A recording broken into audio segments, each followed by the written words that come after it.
Hey there, Eric Gall here. I had a question come in from Sandra, and Sandra asked me, Eric, I know we need a plan, but where do we start? Right? And you might be feeling that same way. It can be so overwhelming and feel like you're trying to climb this big mountain. You're trying to climb Mount Everest. You're not a climber, you're an unexperienced climber. And there can also just be a like paralyzing fear around it as well. Or maybe you're in a situation where you started your plan and you just got sidetracked, or or like there's so much, you just got overwhelmed and weren't sure how to keep moving forward. So in this video, I'm going to talk about where do you start and what are the things that you need to be thinking about when starting or continuing your creating a life plan with your loved one.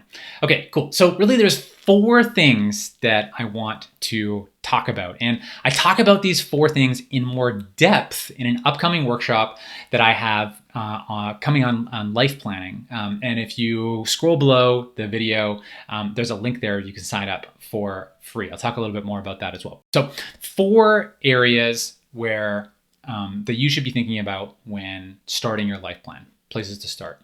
So often I see families jumping right into the last point that I want to talk about, which is creating the plan or creating the vision, right? So we often just want to jump in there and get to work, right? And I get it. I'm that type of person too. I just want to get in there, get it done. But the problem is when we jump to that step of just doing the planning is we either get stuck or we don't come up with a good plan as we possibly could have. Or maybe we create the plan, but then it's just going to sit there and collect dust because we skipped a few steps that I'm going to talk about right now. So the place that I start with families around life planning, it's not an easy place, but it's a necessary place. And it's emotional readiness. Or so a family that I work with, Kim gave me that language, which I think resonates with a lot of families. The language that I also use sometimes is doing the inner work. We have to look at ourselves and how are we going to get in the way? What is the emotional stuff? What is the fears?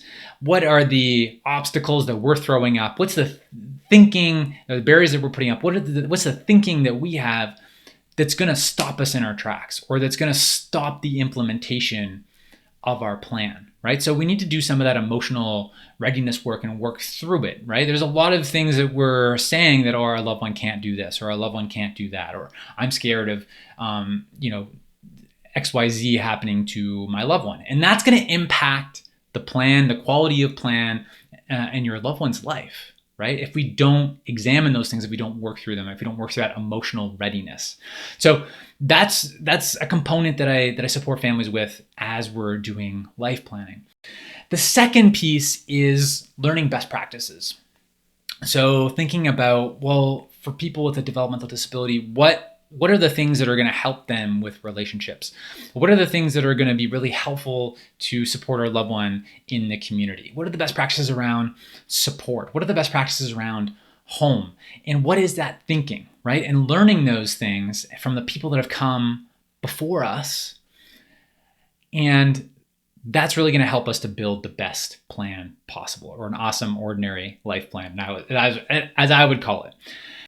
The third piece is that we need to learn about what is possible. We are limited to our own experiences. We're limited to the conversations maybe that we've had with other families. We're limited to what we've seen other people with developmental disabilities do. So it's really helpful if we can expand that thinking, if we can expand the possibility set for our loved one by learning about what even more people have done, or different ways of thinking outside of I'll call it the special needs box, right? So that's the third piece. And the fourth piece is really creating that plan, creating that vision for an awesome, ordinary life.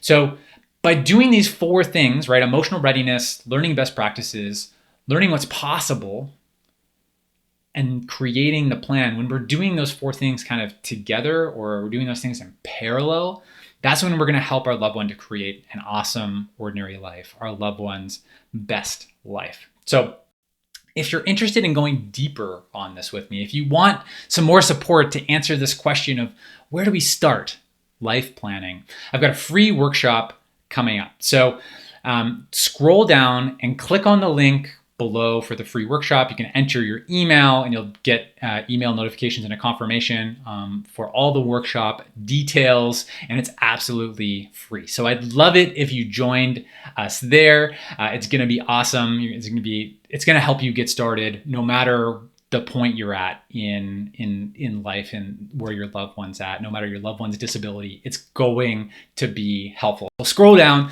click on that free workshop link, enter your email, sign up, and I'll send you all of the details. So I'm Eric Gall. Together, let's take a small step forward.